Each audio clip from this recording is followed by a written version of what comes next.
James Carter was an ordinary man in an ordinary town. He lived in Cleveland, Ohio, in a 2-bedroom apartment with peeling paint on the walls and a rent bill that seemed to climb higher every month. His life was a cycle of long shifts at the local steel factory. The kind of job that broke your back but never filled your wallet. Every morning, James woke at 4:30 a.m. The alarm clock on his nightstand, older than he was, rang harshly in the dark. He would splash cold water on his face, pack a plain lunch of peanut butter sandwiches, and head to the bus stop. The factory whistle was the soundtrack of his existence. Relentless, demanding, and unforgiving, he wasn't lazy. In fact, his coworkers often admired his work ethic.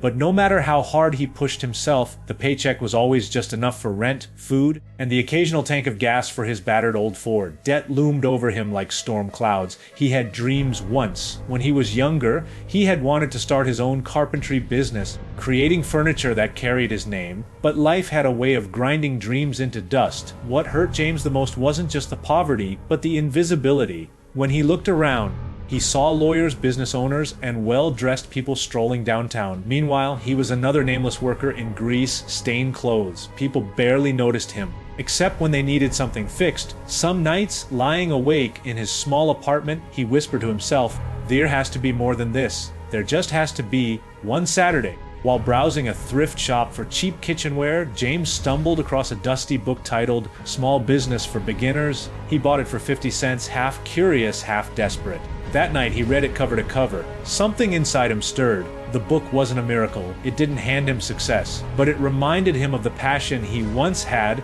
for carpentry, for building, for creating. Suddenly, the old dream resurfaced, owning his own workshop, crafting pieces that told stories, building a brand that meant something. From that night on, James lived a double life. By day, he was the steel factory worker. By night, he was the student, the dreamer, the planner. He studied everything: business magazines, online courses, YouTube tutorials. He saved every dollar he could, cutting back on dinners out in new clothes. His friends laughed. "Jimmy, you're a factory guy.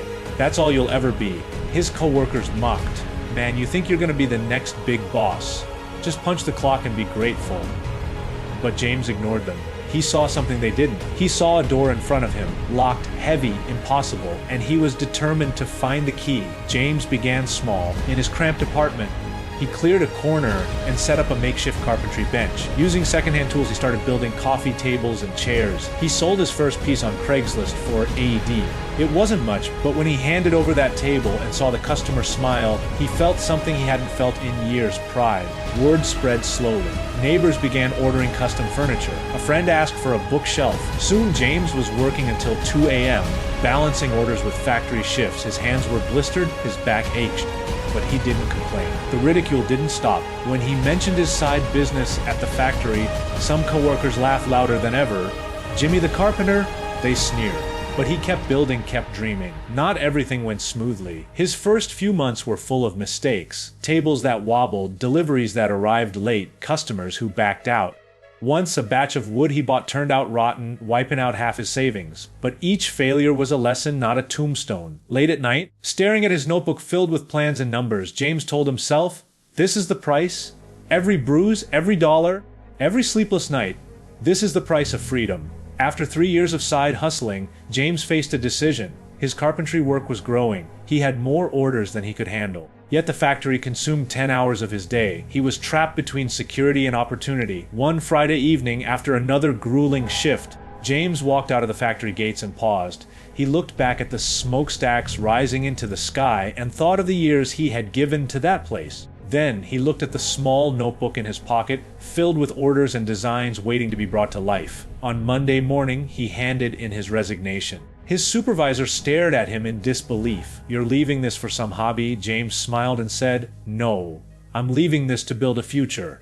The first months were brutal. Without a steady paycheck, James lived off savings and cheap meals. Bills piled up, doubt crept in, but every time he felt fear, he reminded himself, "I didn't leave to survive, I left to live."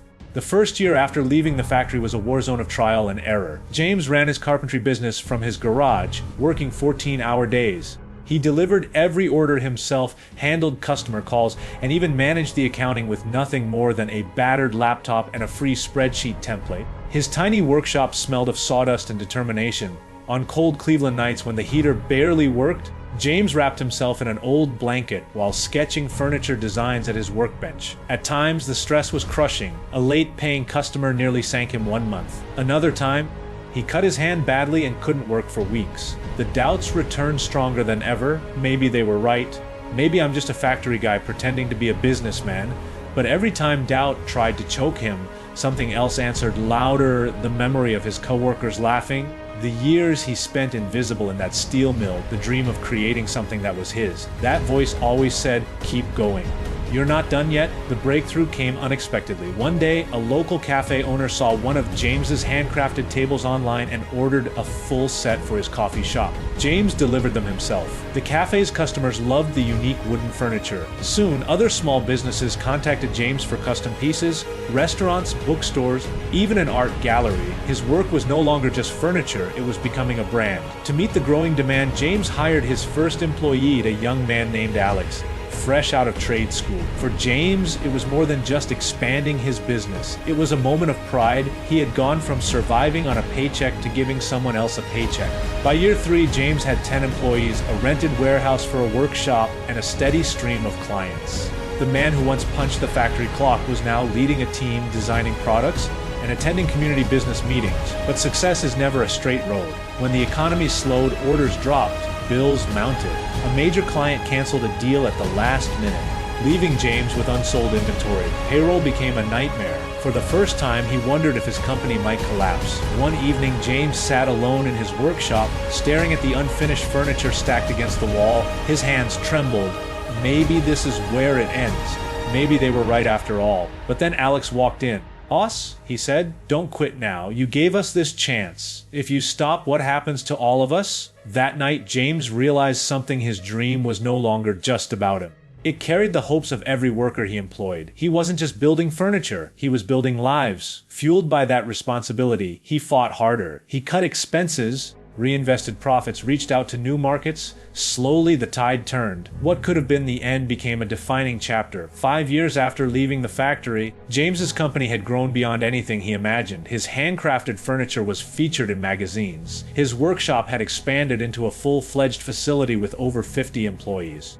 But James never forgot where he came from. He made sure his workers were treated with respect and fairness, the very opposite of how he once felt at the steel mill. He offered them training, fair wages, and opportunities to grow. In the community, James became known not just as a businessman, but as a mentor. He spoke at local schools, telling young people that ordinary beginnings didn't mean ordinary endings. He donated furniture to shelters and even funded scholarships for students in trade schools. One evening, James found himself sitting in the back of a cab on his way to a business meeting downtown. The driver looked tired, his hands rough from long hours. James smiled gently, remembering his own journey of exhaustion and invisibility. "Hello," looking out the window at the Cleveland streets, the same streets he once walked as a struggling worker. James felt a deep sense of gratitude. He whispered to himself, "Hello?